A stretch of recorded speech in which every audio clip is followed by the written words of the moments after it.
Hey guys, if you're shopping for knives and gear, make sure you check out the description of the video you're watching right now for links to some great online retailers. There's also individual links for knives that I personally recommend. Thanks! What's going on, YouTube? Metal Complex here, and today I've got another interesting knife review slash knife overview to share with you guys. This is the QSP Penguin. This is a very, very compelling knife, especially for the money. I'm going to tell you guys right now, this knife is a $30 to $35 knife. I will be linking links for this guy right down in the description. Now, at the time of this recording, and I record my videos way in advance, so it might be a couple of weeks before you guys are seeing this, versus the time that I record it. I noticed that they're out of stock. A lot of times, knives come back in stock, right? So I'm going to link them down below, and you guys can check to see if they're in stock. This is a recommendable knife. I'm going to do the whole video. This is a recommendable knife. At that price point, it's really good. I'm going to give you guys reasons why I think that, of course, but just to let you know right off the bat, there's no reason to beat around the bush there for people just wanting to know. This knife was sent to me by this gentleman right here. You can find him at the Reddit knife swap group at /u/Divine Phoenix SR. Thank you so much for sending that. This gentleman's name is Tristan. He is a patron. Really, really appreciate that. Thank you so much for sending this guy. Let me go ahead and say also thank you to my generous patrons in general, the other patrons who are supporting me right now. If you'd like to get your hands on some of these cool stickers, there's, of course, a link down in the description. You're supporting me in the world to me. And please follow me on Instagram at metal_complex. All right, let's go ahead and get a measurement of this guy. The overall length of the QSP Penguin, I keep wanting to say Puffin. They have another model called the Puffin. The Penguin coming in at 7 inches overall. Blade length coming in at about 3 1/8. Cutting edge coming in at about 2.8, probably something like that. So, if you live in an area where 3 inches is the line, this is definitely over the line. If you live in an area where 3.5 inches is the line, then this is definitely under the line. It just depends on where you live. This is going to be a good size for a lot of people. Let's go ahead and do some size comparisons up against the Ontario Rat Model 1. Rat 1 is coming in at 8.6 inches overall, so you can see they're definitely smaller than the Rat 1. How about up against the Spyderco PM2? Spyderco PM2 is coming in at 8.3 inches overall. How about up against the Benchmade Reptilian, or in this case, the Ritter Hogue? Ritter Hogue is coming in at 8 inches overall. And last but not least, the smallest knife I generally carry, the Spyderco Para 3. Spyderco Para 3 is coming in a little bit longer at 7 1/4 inches overall. Cutting edge on the Penguin here is definitely longer than the Para 3, though. How is the action on this guy? When I first flipped this, I thought this is another, Chinese-made and very well-made Chinese D2, and in this case, it's micarta. But it's in that realm, right? D2 and G10, D2 and micarta. Lots of great fit and finish aspects, right? And I thought, oh, this is on bearing, surely, because of that action. And I thought, wow, that's really good action for a budget knife. Right? Even considering it's on bearings. No, this guy is on phosphor bronze. Can we see in there? Okay, this is one of the smoothest actions I've ever felt on phosphor bronze. Budget world or not. That is impressive. I got 2 more of these from the same guy, and they all have that same feeling of action. Really, really great. Access to the thumb stud is incredible. No issue there. Deploying it nice and crispy, nice and snappy. Reverse flick, no problem. Do it left hand. I'm right-handed, so I'll do it with my left hand, non-dominant, just to show you guys how easy it is to manipulate this thing. This is great. I mean, the detent is nice and clicky. Oh, man, just excellent. I had no issues with the action whatsoever. Action is incredible. The action alone, even if there were some weird quirks in the design, which there are very few. Even if there were, I'd be interested in picking this up just to experience the action on phosphor bronze. That's great. For anybody who doesn't know, the benefits of phosphor bronze is that it keeps debris out of the pivot much more readily than bearings. And bearings is becoming substantially more commonplace in today's knife world, this this enthusiast knife world, right? So, yeah, that's great. If I can get that type of action from phosphor bronze on every knife that I own, they would all be switched out. I wouldn't need the bearings. I would just go with phosphor bronze. I don't know what it is that they're doing in this knife. I've handled a lot of knives. If you're new to my channel, go look at my upload count and all the knives that I've reviewed a ton of knives, and price ranges between $5 and about $3,000. That has excellent action for phosphor bronze. Just mind-blowing. It's incredible. Let's go ahead and do a hardware check. Get out my tools here. You can pick up my tools. They are down in the description. Very inexpensive and very recommendable. I'm going to get, these have slid over a little bit and get that right on the 8. I'm going to guess the pivot is a T8. Most of these, you know, well-made budget knives, they've got a T8 pivot and T6 body screws. Yeah, T8. And I can tell you guys right now without checking, body screws are going to be T6. Man, it would have really just knocked it out of the park for me if those were T8, but they're not. That's okay. I don't like T6. They strip more readily than T8. Not a deal breaker, and it's pretty minimal on the hardware. It's just 2 screws on each side. Just be careful if you're going to take it apart. Not that big of a deal. Let's go ahead and do carry profile. So thickness up against the Spyderco Para 3. Penguin comes in just a tad thinner. Not, I mean, it's basically not something you're going to notice. Length and height up against 2 knives that are a bit awkward in profile, but nobody ever complains about, the PM2 and Para 3. Length, it's not as long as the Para 3 or the PM2, and it's nowhere near as tall. So considering it's also not as thick, that's going to yield a pretty excellent carry profile there. So no complaints. Let's go ahead and do a measurement of blade stock thickness. Let me get out my calipers and zero them out here real quick. Blade stock thickness, I'm going to guess it's under 120 thousandths.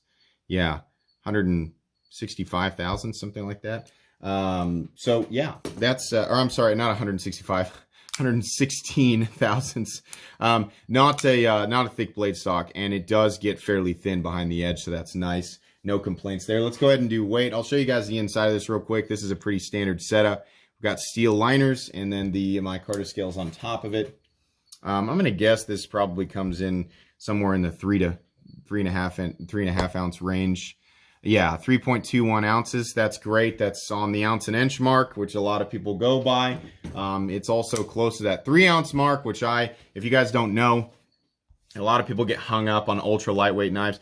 To me, at 3 ounces or less, it's trivial. I really can't tell the difference. It's so lightweight that I just don't notice it versus a lot of knives that I carry.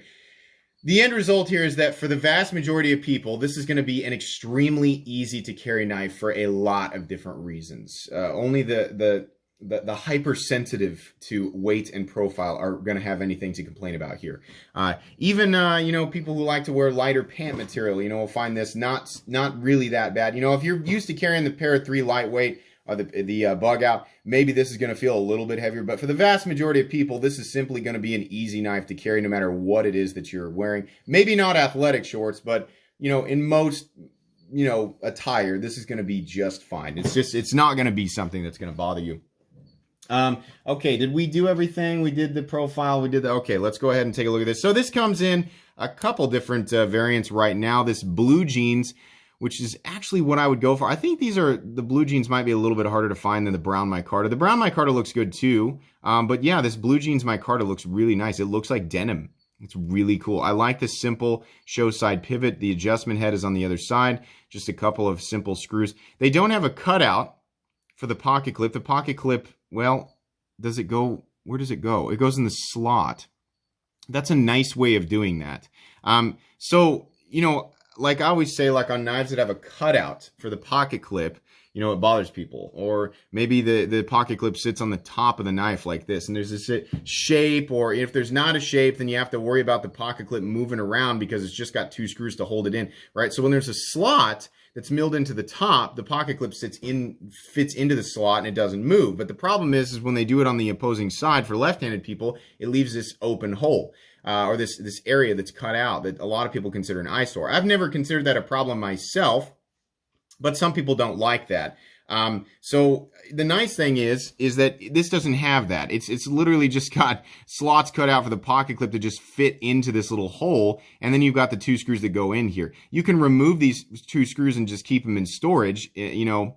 They don't have to be a part of the frame. And then you're just going to have 2 little holes right there. And I think that's perfectly acceptable. I think that's a genius way of doing that. I think that's really neat. The pocket clip's not going to move around, carries absolutely deep, and has a wonderful profile. Other than the screw head sticking up, they're not recessed. That would have just made it ultimate. But the way that it is, the form that it's taking, completely and totally fine. That is just excellent, and I love seeing little teeny tiny things like that make knives like this stand out. And they need to, because this is a part of the knife world that I feel like has been thoroughly conquered, right? And this knife is still taking it a couple steps further just to stand out. Just say, like, hey, I'm doing just enough different. The action on this was one thing, but that little slot cut for the pocket clip is really cool. That really does help this thing shine. I love budget knives that stand out, and I'm constantly seeking for one to impress me, but I can't tell you how many come across my table. It's like, yeah, it's just another, G10 and D2, and it's a pretty good design, and it'll cut, right? That really good, heavy quotes, really good for this part of the knife world is becoming so common, it's making it kind of boring. This is cool. This knife is boring in a lot of ways aesthetically. It's got a simple handle shape that's pretty similar to the Benchmade Bug Out. And it's not doing anything special on the blade profile, but it is nice. It's functional, and these little teeny tiny design elements, that are making it stand out are just appreciated. The blade finish here is satin. It's a little bit different than the standard. It's a little bit more reflective than some of the other satin finishes I've seen, but here's what I really appreciate about it. Despite the fact that it is satin, they went ahead and knocked this down up here. So there's no sharp edges anywhere. So you get to enjoy that satin finish without the excess sharpness. Thumb studs are really well done, very comfortable, easy to engage, no issue there. The blade is done well, symmetrical. I think this one's been used just a little bit, and I think maybe perhaps he's even stropped it a little bit. But yeah, if this is any indication how it feels pretty darn thin behind the edge. I've found that blades like this, like for what I do, most of what I do day to day is just opening packages, and this is actually a better blade for that than your drop point blades with belly. At least in my opinion, it's easier to just get that tip into a box and just drag and open it up. I really like this blade shape. It's really nice. It's not going to be, if you're doing like slicing stuff, because the edge is straight, it's not going to be quite as good at that. But I do more package opening type tasks, right, with my knives than anything else. So I really appreciate that. As far as an EDC blade profile and shape, that's so excellent. A little teeny tiny bit of the cutting edge is in the path here, right? So straight down, you can see it's about a 1/4 inch there, but that's not really that big of a deal. There's a little bit of a sharpening choil there, so that's going to be just fine. As far as where you're holding it, you're quite a ways from the cutting edge. You can choke up a little bit, but it's not really a choil. It's not bad here, though. I mean, truthfully, it's fairly comfortable because they've got all these edges nicely knocked down. So that's great. All of this very well rounded. I mean, it looks like it might have a blocky, shape, but it really feels nice in the hand. In fact, I can get a full purchase on this guy. You are pretty confined to this area right here, considering it is just a 7-inch blade. If you wear an XL glove like me, that's where your hands are going to fall. If your hands are a little smaller, it's going to feel a little more comfortable, right? Pocket clip's got a little, it is a swoop, but it sticks up just a little bit, so you are going to feel it. If you're cutting for like 30 minutes at a time, you're going to start to feel that. Really not that big of a deal.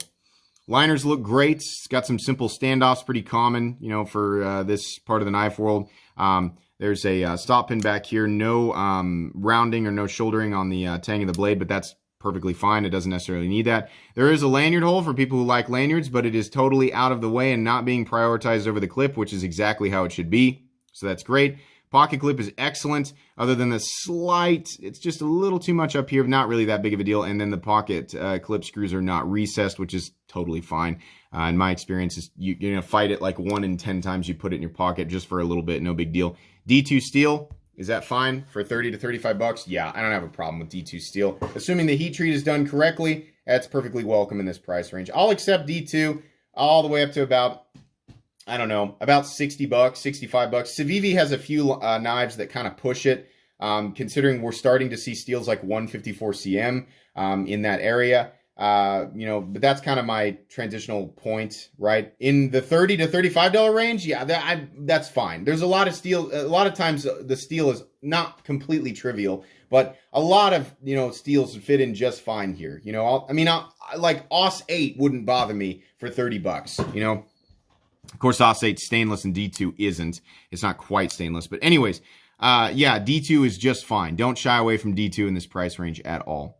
So, lockup, by the way, we're locking up at, this is a simple liner lock knife, easy access, by the way, no double clutch or anything like that. It's just easy to disengage and fire all that. Lockup is coming in at it's pretty thin. I mean, maybe 40% or so. The centering on this guy, I believe, is right on. Yeah, maybe maybe a hair off to the left. It's not really that big of a deal. And remember, this has been used, so a quick turn of the pivot might change that. No blade play. No blade play on this guy. Really excellent. So again, little things that I can complain about. Some of the screws are T6 on the handle screws. Pocket clip has a slight up, it's maybe slightly raised a little bit too high. The pocket clip screws are not recessed. The thumb stud is just ever so slightly in the cutting path, but these are minor nitpicks. It's like I'm forcing it. The truth is this is one of the best budget knives that's come across my table. At the end of the year, I'll likely do something like, the top 20 or top 10 to top 20 best budget knives of 2020, or at least the ones that I handled in 2020. And then, I'll do a separate video of the top 10 best overall for 2020. And as of right now, this is easily it's going to take something special to knock this knife off that list. I upload twice a day, and I review a bare minimum of 5 knives a week. So in a year, I review a lot of knives. I'm not going to take that list lightly. This definitely deserves a spot on that list. If you can find this knife, if it's available in my description, you go click on those links and it's available, buy this knife. This is a knife that I feel comfortable giving as a gift for my non-knife friends. This works out really well for people like that. It's going to last a long time. It's going to be real friendly. D2 is going to be great. The profile is going to be good. It's not a super intimidating pocket knife. It's not huge. It's easy to figure out. This is a great gift knife. Or if you want to just have one laying around for yourself or a couple, it's a great knife to like keep in your vehicle. If it's legal in your area, to keep in a drawer somewhere, keep up by, on your nightstand by your bed or wherever, or to EDC it, to make it your one and only permanent EDC. I mean, it just fits so many roles for so many different people. It's got elements that knife enthusiasts appreciate, and it's simple enough and straightforward enough that somebody who's not a knife person is just really going to enjoy this. There's just not enough here to complain about. I mean, again, the things that I can complain about here are so minimal. This is excellent. And I suppose if there's one thing I'd like to see, they have the blue jeans and then they have the brown, and do they have an OD green one? That's okay for people who like those colors. It kind of gives it this kind of vintage, like classy, cool, like kind of the hipster gentleman's folding knife. That's fine. I'd like to see it in just some interesting G10 colors, red, blue, black. That'd be cool. I think this is a good knife that a lot of people will appreciate. And by the time that I'm reviewing this, there's a good 10 to 15% of you who are already well aware of this. I am hardly the first person to take a look at this. A lot of people like this. I want to add in that, after handling this, it's one of those knives that makes me realize that the budget knife world in this price range, like anywhere from 20 to about 60 bucks, has been so thoroughly conquered. It is such a difficult area. Like if you're a maker or designer and you're looking to, put another G10 or micarta folding knife in D2 steel, and you're going to price it somewhere in there, you got to come at this with something special, because there are knives like this out there that are so good. This whole liner lock D2 and G10 thing, it's just been done into the ground. This is one of the best things that you can get. It's really hard to imagine that this area can be improved on. I'm not saying that it can't be. I'm not saying like this is the best. Nobody can ever make a better, D2 and G10 or D2 and micarta liner lock in this price range. I'm not saying that. I'm saying, at this point, this knife, I love it so much. I'm just ready to see something different in the price range. It's excellent, but it's so good. It's like, this is it. We're at the pinnacle of this. All the best designs that are going to come out are going to be this, or maybe marginally better at best, So anyways, yeah, this is definitely going to go on my cheap knives I like playlist, and definitely my most recommended folding knives of all time playlist. This is excellent. If you can find this, pick it up. Guys, that's going to be pretty much it for today's review. Please follow me on Instagram. If you enjoyed this video, please leave a like. If you'd like to check out my other content, I do, of course, have lots of videos of knives that are either expensive or inexpensive that I do or don't like, so check those out. And if you enjoy all my content, go ahead and click on that metal complex logo right here and subscribe, because there's definitely more coming. Thanks again for watching, everybody, and have a great day.